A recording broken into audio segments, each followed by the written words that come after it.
Hi mga listeners, and hi bye. Honyo nun, panahon ng tag-ulan. Since night shift ang schedule ko, 9 ang uwian namin. Paglabas ko ng gate, ramdam ko na agad ang malamig na hangin na dala ng malakas na ulan. May bagyo pa ata. I waited for jeep to arrive for almost 30 minutes already. Pero wala pa ring dumadaan. Pag inabot ka nga naman ng kamalasan Pagod na ako that time at gusto ko na talagang matulog.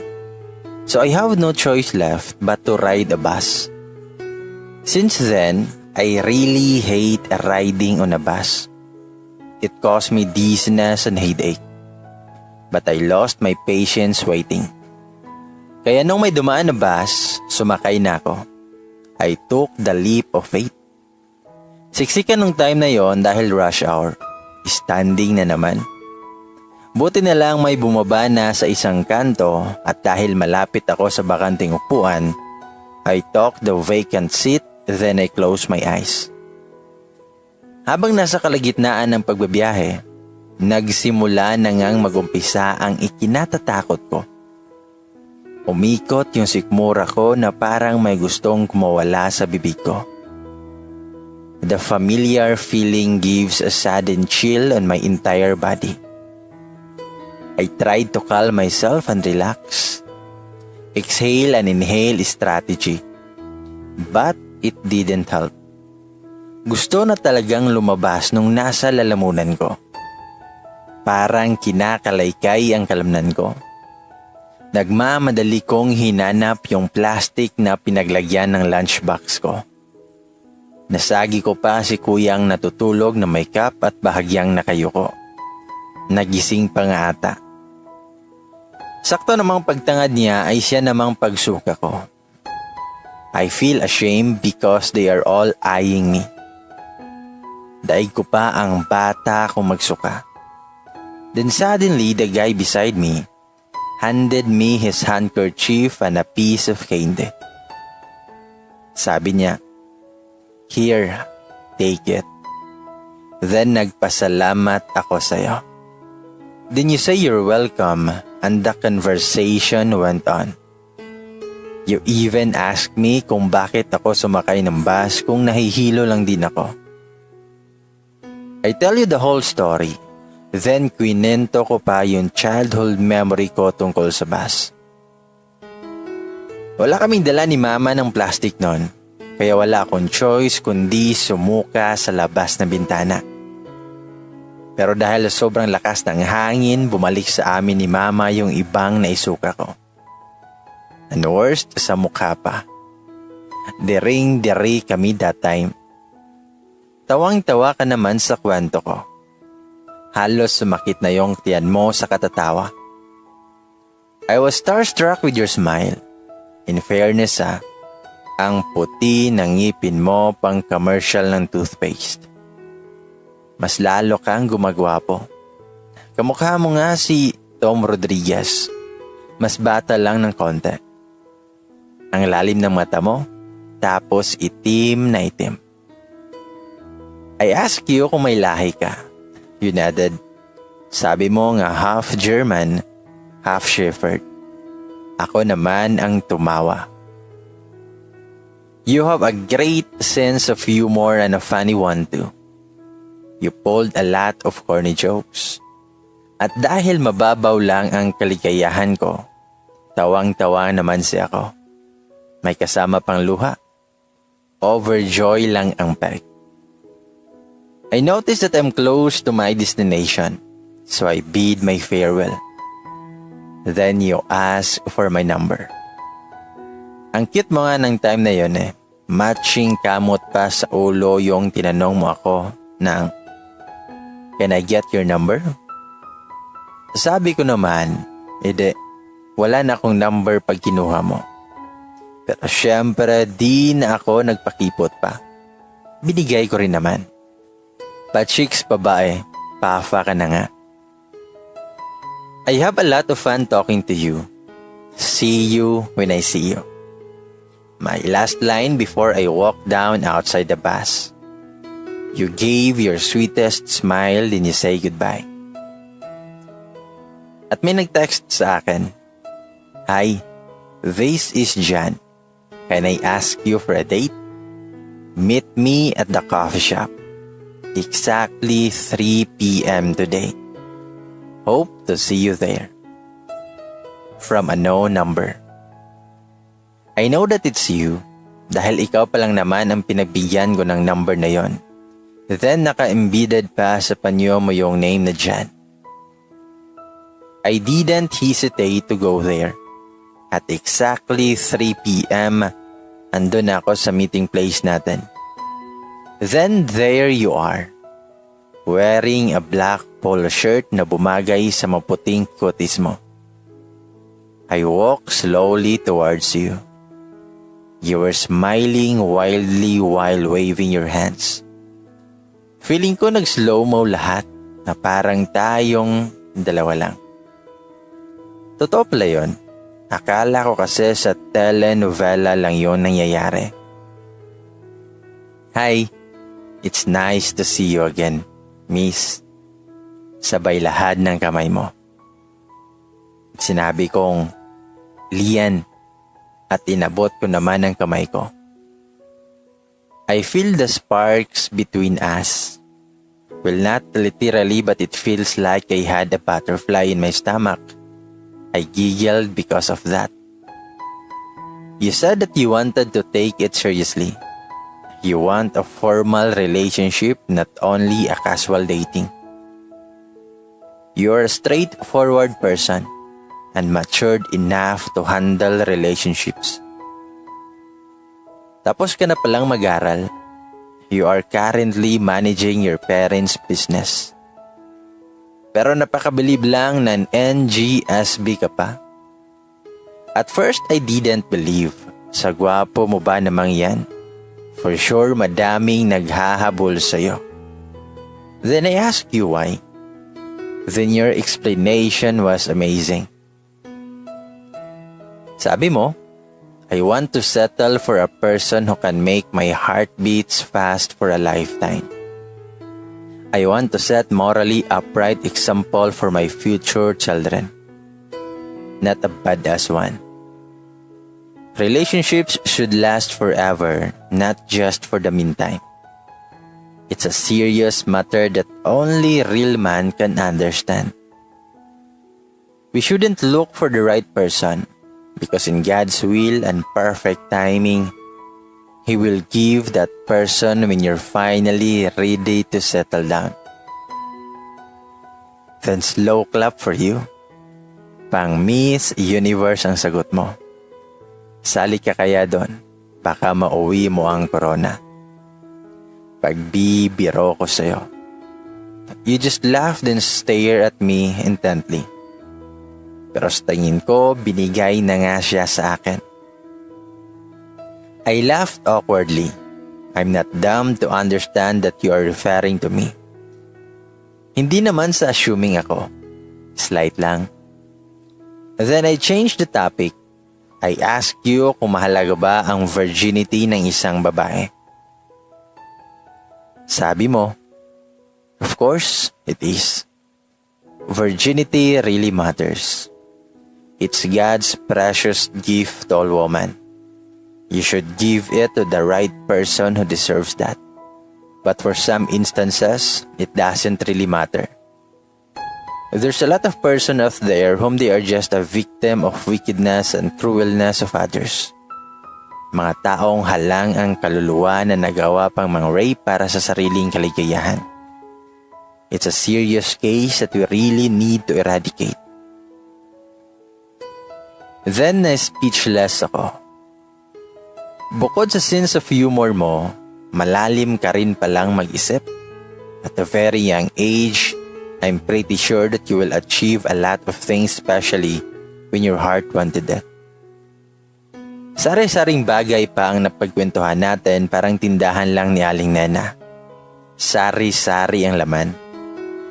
Shooter ka pala sa basketball. Tapos yung panguhuli ng fish, ang galing mo doon. Kaso nga, wala tayong nakuhang teddy bear. Every time kasi na may angat mo na, bigla na lang mahulog. May daya ata yan. Then we go to KTV room. We sing together. And I admit na hindi ganon kagandahan ng boses mo. At hindi naman sa pagmamayabang, may say naman ang boses ko. Pero nakakainis lang na 2 beses ka nakakuha ng 100 na score while ako hanggang 98 lang. Pati ata karaoke nagka-crush sa'yo. Nag-bump car din tayo. Di mo naman sinabi na expert ka doon. Ako naman parang tangang sigaw ng sigaw kasi akala ko mabubunggo mo na yung ibang car. Tawa ka naman ng tawa sa reaction ko. After that, pinapalit na natin yung tickets na nakuha natin. Sa sobrang dami, meron tayong 5 candy. 2 sa'yo, 3 sa akin. Then kumain tayo sa Mang Inasal. Nakatatlong rice tayo together at halos may patso na. Di na nga tayo halos makatayo. Then we ride a jeep, pero dahil puno na, sumabit ka na lang. Naiinis nga ako kasi agaw atensyon ka. Parang nagsasalos ako na ewan nung tumitingin sila ng malagkit sa'yo. Hinatid mo ko sa bahay namin, then you said the words I've been waiting to hear from you. Sabi mo, hindi ko na patatagalin to. Can I court you? No. Let me rephrase it. I will court you whether you like it or not. I promise to never hurt you. In case you reject me, I'll accept it and I'll be a man to stand on the consequences of loving you. Hindi ako makakibo. Sobrang tuwa ko, I give you a peek of kiss on your cheeks.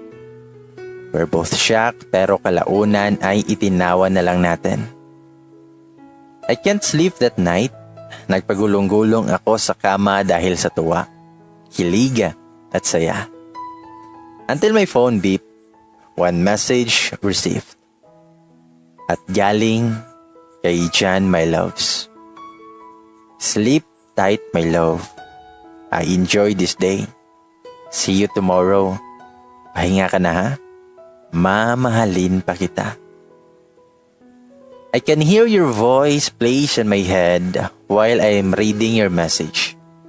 At nang dahil doon, mas lalo akong hindi nakatulog. Kinabukasan, formal kang nagpakilala sa magulang ko bilang manliligaw ko.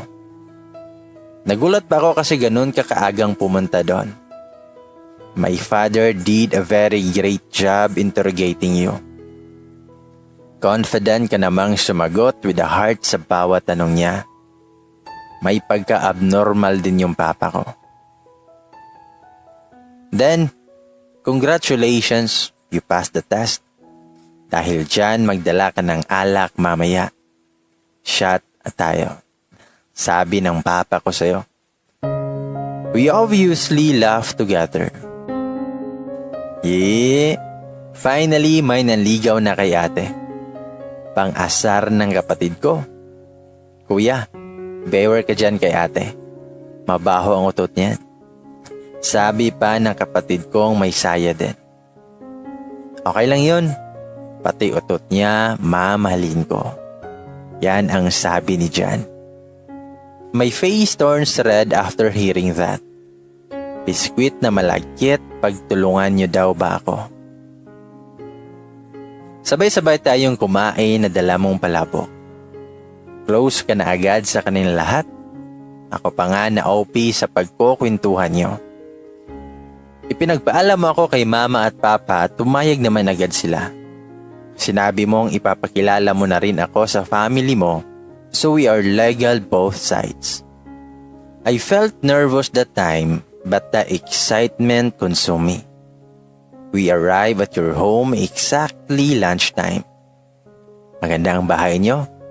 Well, hindi na ako nagulat na may kaya kayo dahil halata naman sa'yo.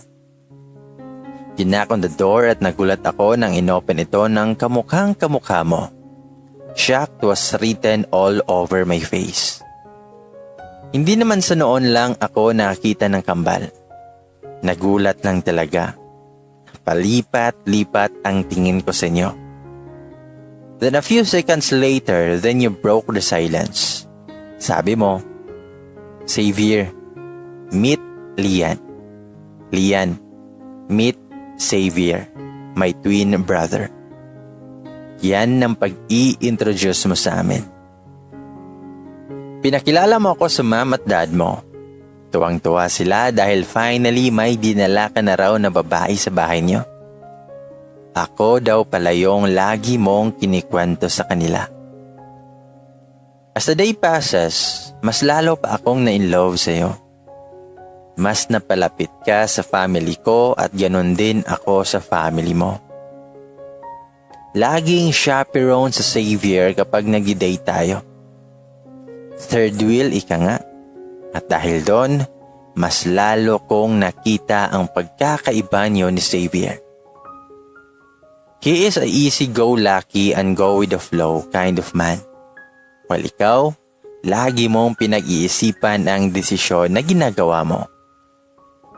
Your personality are both contrary to each other. Pero may isa kayong pagkakatulad. Ang pagmamahal nyo sa pamilya nyo na hindi matutumbasan. Kahit kailan hindi ko pinagkamalan na ikaw siya o siya ay ikaw. I know you that much, the way you think, the way you move, and the way you show your love for me. Sa ikalibang buwan ng panliligaw mo, I finally said yes. Naging official na tayo. Ang romantic nga ng sinong sinagot kita. We were having a picnic on the seashore while watching the sunset. Almost perfect scene for the both of us. Umabot tayo ng 3 years. Kasama kita nung umakyat ako sa stage para kunin ang diploma ko. Kasama kita habang unti-unti kong naabot ang pangarap ko. Kahit kailan we didn't make love. Well, sabi mo nga, dapat ko lang yon ibigay sa iyo kapag kasal na tayo. Of course, we had some little fights and misunderstanding. But we definitely surpassed over the arguments because our love for each other is much greater. He showered me with your love. You are the dimple in my cheek, the twinkle in my eye, the warmth inside my heart, the fullness in my life. Pero hindi pala talaga laging saya at ligaya lang. Hindi pala tayo laging magkasama. Darating at darating talaga ang panahon kung saan susubukin ang tiwala at pagmamahal nyo sa isa't isa. May inalok sa iyong kontrata abroad, maging architecture ng isang malaking kumpanya. Tagal mo ng pangarap yon, kaya sino ba naman ako para pigilan ka? You ask for my permission. Sinabi mong mas mahalaga ako doon dahil ako mismo ang pangarap mo. But I insisted na pumunta ka doon dahil alam kong deep inside, gusto mo talagang tanggapin yon. It's your passion and profession. We made a promise na tayo pa rin hanggang sa dulo. Walang iwanan. Kapit lang. And the LDR begins. Araw-araw tayong nag-Skype. Totoo ngang mahirap dahil bukod sa magkalayo tayo, magkaiba pa ang oras natin. Ang hirap mag-adjust. Hindi kita pwedeng tawagan kapag gusto ko dahil busy ka. You assured me na ako lang. You never failed to make a call. You never failed to ask me if I'm okay. Pero hindi pa rin nawala ang bigat na nararamdaman ko. Araw-araw akong nangulila sa'yo. Then may time na pumunta si Xavier sa bahay at pinagkamalan kong ikaw siya. That was the first time I thought he was you. Araw-araw akong umiyak dahil hindi kita kapiling. But Savior was there to lift me up. He was there through the bad times. Lagi niya akong pinapasaya. Sa pamamagitan niya, napunan ang pagkukulang mo sa akin. I never planned to get attached in Him. Pero unti-unti akong bumigay sa tukso.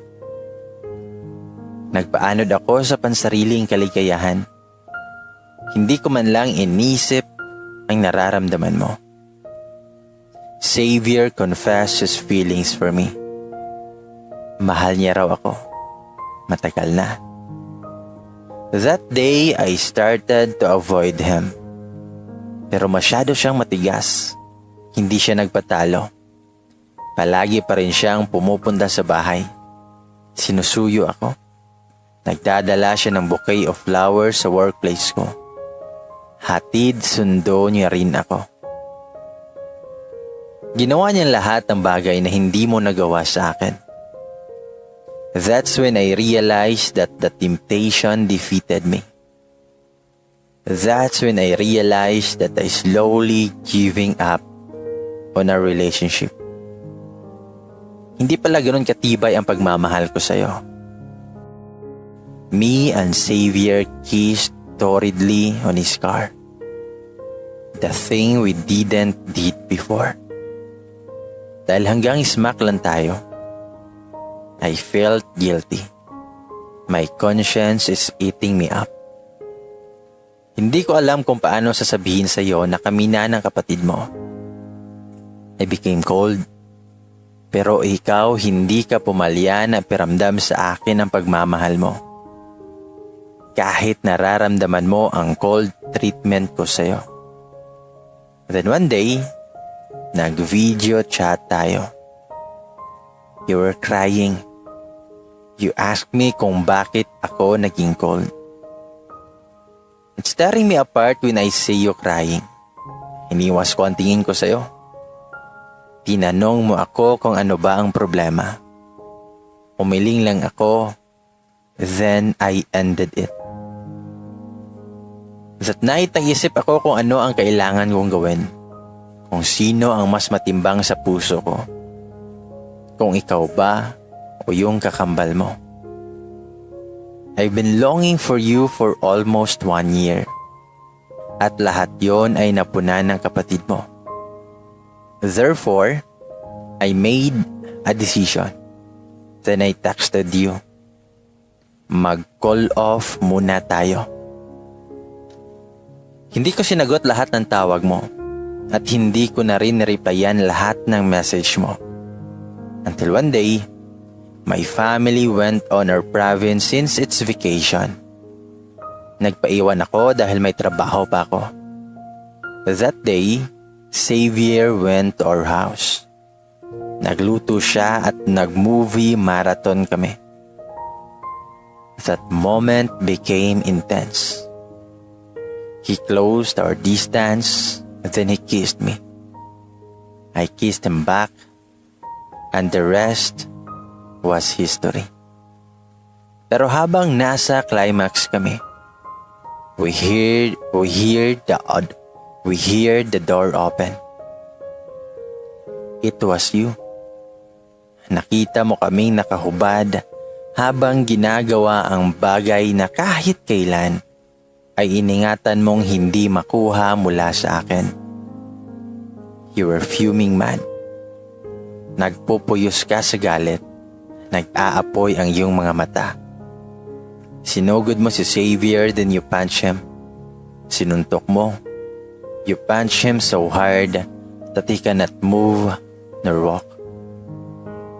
At ang mga katagang lumabas sa bibig mo ang ikinadurog ng puso ko. Sabi mo, Happy 4th anniversary. You said it while crying.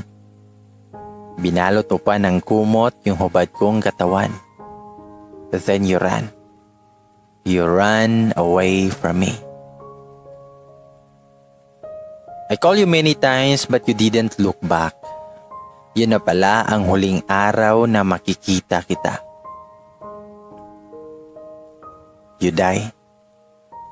Yes, you died from car accident because of overspeeding. At lasing ka pa. Pumunta ako sa lamay mo. Your whole family were mad at me. Your mother confronted me. She slapped me in my both cheeks. Hinagis niya sa akin ang bank account mo. Joint account pala natin yung pinag-iipunan mo para sa future natin. At 2 ticket na trip to Hong Kong. I remember that I told you na pangarap kong pumunta sa Disneyland. Sabi ng mama mo, bakit mo ito nagawasan ako? Mahal na mahal ka niya. He even planned to surprise you. Dapat ngayon kayo pupunta sa Hong Kong. Pero wala na. Wala nang lahat. Umalis ka na dito. Ayoko nang makita ang pagmumukha mo. Pagtataboy sa akin ng mama mo. I break down in front of them. Humagulgol ako dala ng pait sa pagkawala mo. I blame myself. I blame myself to the point that I committed suicide. But it failed. I feel numb literally. Hindi ko na maramdaman ang pagkagutom at antok. All I can feel is the heartbreaks, pain, guilt, sorrow, emptiness. That's when I realized that you are my one and only true love. I'm just infatuated to Xavier back then because of his presence. I'm still into you, Jan. Please come back, my love. I promise I won't do the same mistake again. I promise not to hurt you. You are all that I ever wanted and all that I will need. You are all that I think of. You mean so much to me. If I could only bring back the time, I gladly will whatever it takes. I'm sorry, Jan, for making the biggest mistake in my life. Sorry, naging marupok ako. Sorry dahil nasaktan kita. Sorry, pero mapapatawad mo ba ako kung susunod ako sa'yo? I love you, Jan, to the infinity and beyond. I'm sorry, it's too late.